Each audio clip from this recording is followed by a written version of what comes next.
leave Hobsons? Leave Hobsons? I thought I'd give satisfaction. Don't you want to get on, Will? You know what Mr. Hepworth said? You know the wages you get, and you know the wages a bookmaker like you could get in one of the big shops in Manchester. Yeah, I'd be feared to go in them fine places. Do you know what keeps his business on its legs? Two things. One's the good books you make, sell themselves. The other's the bad books other people make that I sell. We're a pair, Will Mossop. It seems to me to go in one way. What way is that? I've watched you for a long time, and everything I've seen I've liked. I think you're due for me. What way, Miss Maggie? Will Mossop, you're my man. 6 months I've counted on you, and it's got to come out sometime. Oh, but I never... No, you never will not be left to me to do the job like this. Oh, sit down. I'm feeling queer like. What does one me for? To invest you. You're a business idea in the shape of a man. My brains in your hands will make a working partnership. Partnership? Well, that's a different thing. I thought you were asking me to wed you. I am. Oh my God. I don't know what to say. I have a great respect for you, Miss Maggie. You're a shapely body and you're a masterpiece at selling in the shop. But I'm bound to tell you, I'm not in love with you. Wait till you're asked. For now, I want your hand in mine and your word for it you'll go through life with me for the best we can get out of it. We don't get much without there's love between us, lads. Well, I've got the love all right. But I've not, and that's honest.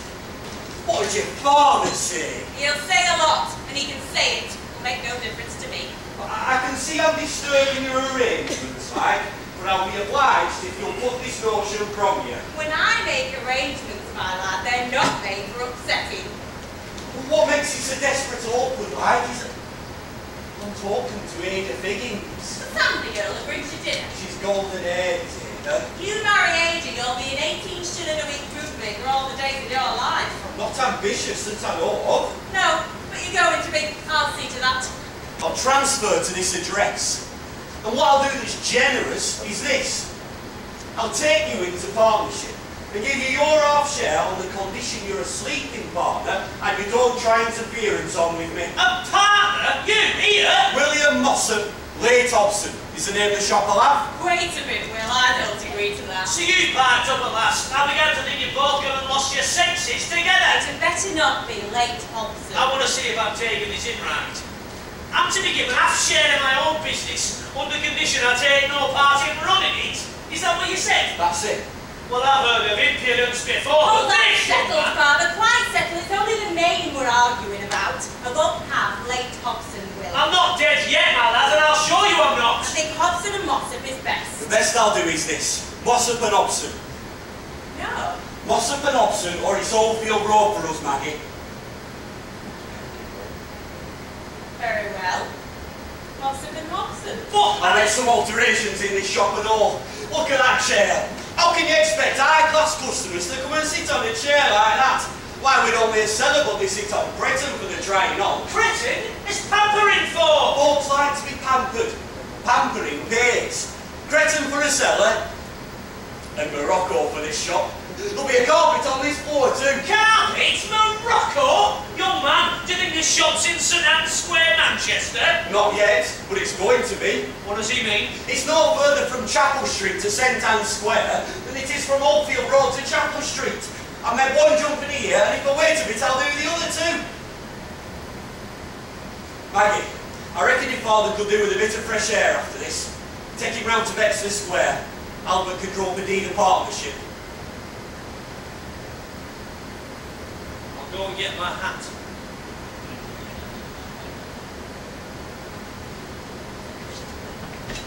He's crushed like Maggie. I bought running too hard. I said such things and sounded like I meant them too. Didn't you? Did I? Yeah, I suppose I did. But that's just the worst. You told me to be strong, but he's your master and... You're the new Master of Hobsons. It's an outrageous big idea. Did I sound confident, Maggie? You did all right. Yeah, but I weren't be half so certain as I sounded. Words came from my mouth that made me jump at my own boldness. When it came to facing you about the name, I tell you, I fair trembled in my shoes. I was carried away like Maggie. I'd never have dared to cross you. Don't spoil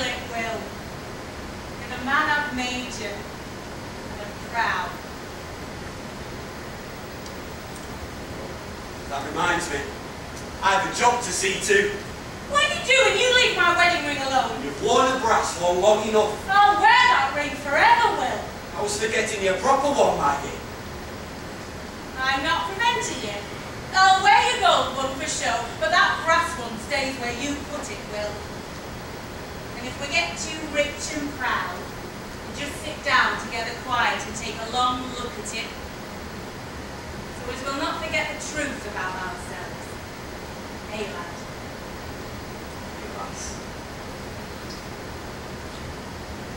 You ready, Father? Come along to Albert's. Yes, Maggie.